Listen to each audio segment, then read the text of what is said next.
bayağı kişiler ki yaşam böyle takılsınlar. Gittiler şeyden. Şu an şu kırmızıydı satıp aldı. Yok hükmet verdi. Yok mu? Hı. Ay. Nereye düştüm ben? Şu değil mi? Kaşık kaçtı? Kaşık kaçtı? Yani pantin gerisine koyalım. Çingem. Cine. Kaşık kaçtı? Kaşakta. Ne yapma kaşak. Selamı dedi o baya. Çocuk da yürü kopya. Köptürler bir de. Neden lan denge gitti? Ne geliyor selamı dedi. Kaç kopya? Kodlarını sattırırsın derdi. Dedim ama aylardır birbiriyle konuştuk kızım. Ben kaç cevap olsam bir kardeşim daha normal diyor da falan. Ucundan ne söylüyorsunuz?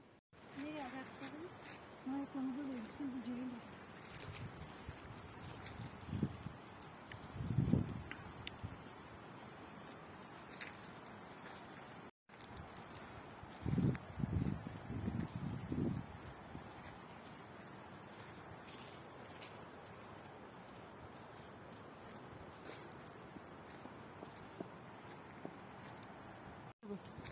Manal bu senevanın katarı hanımdan kabayt dedi öyle bir tepki de öğrettim teyekçilik tam vakti var.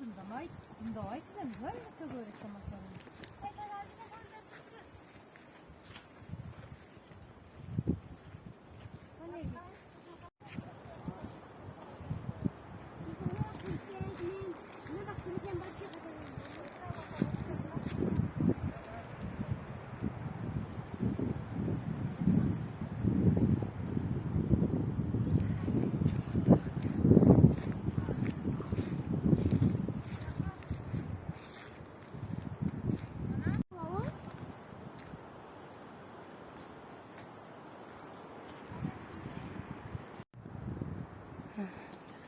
Yaşam ben.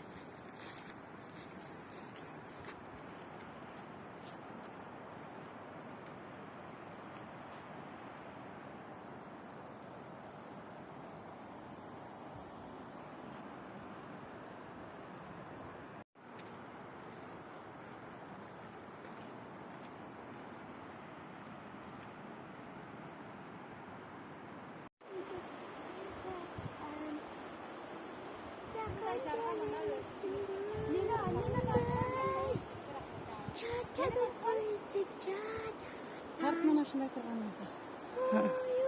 Şimdi yoldan atlayın onu. Ayrıca. Bana carga eğildi ölüyorum karamış. Carga katkaptan adam bırak. Ben basın. Mehmet buldu da.